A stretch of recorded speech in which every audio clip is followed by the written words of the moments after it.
Pemirsa MZT Malang Raya dimanapun Anda berada, mudah-mudahan antum semuanya tetap dalam keadaan sehat walafiat dan senantiasa mendapatkan lindungan dari Allah Subhanahu wa Ta'ala. Amin ya Rabbal Alamin. Melanjutkan kegiatan kita, ngaji kita di dalam kitab Fathul Qorib yang masih membahas tentang hukum-hukum seputar pernikahan. Pembahasan kita pada kesempatan kali ini menerangkan tentang aib apa saja yang bisa menyebabkan seorang istri menfasakh suaminya. Kalau pada video-video sebelumnya kita menerangkan tentang sebab apa saja yang membolehkan suami menfasakh istrinya. Nah, sekarang kebalikannya. Sebab apa saja yang membolehkan istri untuk menfasakh suaminya. Dan keterangan yang ada di dalam kitab Fathul Qorib itu disebutkan ada 5 sebab seorang istri boleh menfasakh istrinya. Walaupun menurut keterangan yang ada di dalam Syekh Al-Bajuri, beliau menerangkan bahwasanya bukan hanya 5 ini, tapi ada sebab-sebab yang lain yang bisa menyebabkan seorang suami halal dan boleh untuk menfasakh istrinya. Di antaranya ketika misalkan seorang istri itu mendapatkan suami yang suami ini orangnya itu suka main tangan. Jadi ketika emosinya ini meluap, dia itu marah, dia mudah untuk main tangan, mudah untuk menendang dan melukai istrinya. KDRT kalau bahasa orang sekarang, ini juga menjadi penyebab bolehnya seorang istri menfasakh istrinya. Namun yang ada keterangannya di dalam kitab Fathul Qorib itu ada 5. Apa saja? Beliau dalam kitab ini menerangkan, wa yuraddu rajulu aidan ay az-zawju bi khamsati uyubin. Seorang suami itu boleh dikembalikan kepada keluarganya, artinya berarti istri menfasakh suaminya bi khamsati uyubin, dengan adanya 5 aib, dengan adanya 5 sebab, salah satu dari 5 sebab ini. Jika salah satu dari 5 sebab ini ada, maka istri boleh untuk menfasakh suaminya. Yang pertama adalah al-junun, gila, sebagaimana yang telah kami terangkan pada video sebelumnya, tidak perlu kami panjang lebar lagi. Kemudian yang kedua adalah judar, ketika si suami ini terkena penyakit lepra. Kemudian yang ketiga adalah al-baros, ketika si suami ini terkena penyakit belah.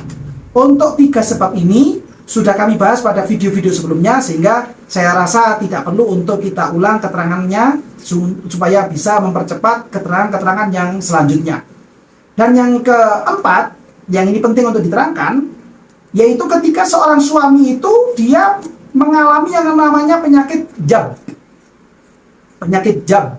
Atau apa itu jab? Wahwa qat'uz zakari kullihi aw ba'dihi, yaitu ketika, mohon maaf, kemaluan si suami, kemaluan si laki-laki ini terpotong.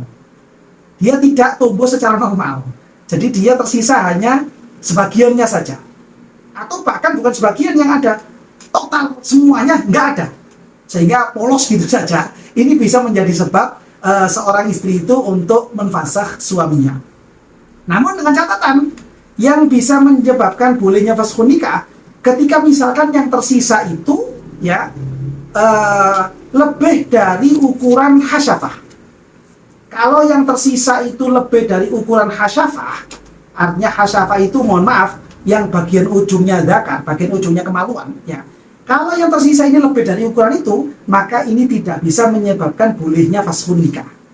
Tapi kalau yang tersisa itu tidak lebih dari ukuran hasyafah, ujungnya zakar, ya maka ini yang dimaksud boleh untuk terjadinya faskhun nikah. Nah, ini namanya penyakit jab. Sehingga itu kan sebenarnya juga merupakan hal yang mengecewakan bagi seorang istri ketika mendapatkan seorang suami yang ternyata model kemaluannya seperti itu. Sehingga ini boleh menjadi penyebab si istri itu untuk menfasakh suaminya. Ini penyebab yang nomor 4. Dan yang nomor 5, seorang istri itu boleh untuk menfasakh suaminya ketika si suami ini terkena penyakit unnah. Apa itu penyakit unnah? Unnah itu adalah artinya impoten. Jadi si suami ini lemah syahwat. Kemaluannya ini sulit untuk diajak berkompromi. Nah, ini bisa menjadi penyebab seorang istri itu menfasakh suaminya. Ya, walaupun sebenarnya sebagaimana yang telah kami ulang-ulang pada video sebelumnya, secara hukum memang ini menjadi penyebab bolehnya faskhun nikah. Walaupun kalau kita merujuk pada kebijaksanaan hati, hendaknya tidak langsung terjadi faskhun nikah, tapi si istri mengupayakan terlebih dahulu. supaya penyakit impoten yang dialami oleh suami ini bisa sembuh terlebih dahulu. Jika memang sudah diupayakan, diobatkan, mungkin bahkan sampai pijat dan lain sebagainya, itu masih belum bisa sembuh, tetap saja si suami ini impoten, maka ini boleh menjadi penyebab si istri untuk memfasah suaminya. Ini yang dimaksud dengan penyakit unnah. Ya, sebagaimana yang diterangkan di dalam kitab Fathul Qorib. Namun ada keterangan tambahan.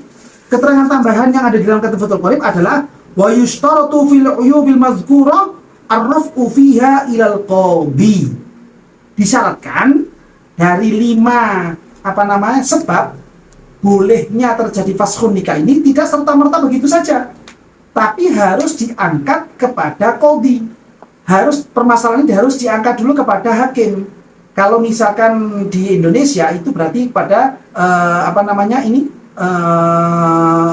sidang hakim Kementerian Agama misalkan, ya, bukan pesidang hakim yang nasional, bukan, tapi lewat KUA, dari KUA nanti kemudian ke persidangan, itu diangkat dulu ke sana. Namun setahu kami ini untuk fashun nikah biasanya kalau di KUA itu tidak diarahkan kepada fashun nikah, tapi melalui jalur perceraian, sehingga sampai nanti muncul akte cerai kepada si suami atau istrinya, sehingga mereka berdua bisa melangsungkan pernikahan yang berikutnya, bukan melalui akte fashun nikah, tapi melalui akte cerai.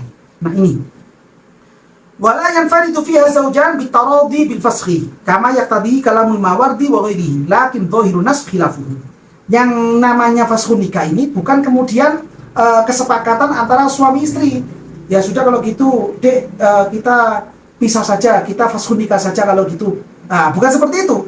Tapi perkara-perkara fashun nikah atau penyebab-penyebab fashun nikah ini diangkat terlebih dahulu kepada hakim, dibawa dulu kepada persidangan, sampai kemudian hakim itu ketok palu terjadinya fashun nikah. Nah, ini yang menjadi hukum-hukum seputar fashun nikah, supaya kita bisa memahaminya, bisa mengerti tentang hal-hal ini. Barangkali mungkin terjadi pada rumah tangga seseorang, maka bisa mengambil tindakan-tindakan yang sesuai dengan syariat. Walaupun kita berharap kepada Allah, mudah-mudahan keluarga kita semuanya, anak-anak kita semuanya tidak sampai terjadi hal-hal yang tidak kita inginkan. Mudah-mudahan kita semuanya tetap dalam lindungan Allah Subhanahu wa taala, tetap dalam keselamatan dunia sampai akhirat, dan mudah-mudahan keterangan ini bisa menjadi manfaat dan barokah untuk semuanya. Amin ya rabbal alamin. Dan saya mengingatkan, jangan lupa kalau ada keterangan yang kurang jelas atau mungkin ada pertanyaan-pertanyaan, bisa disampaikan pada kolom komentar. Terima kasih.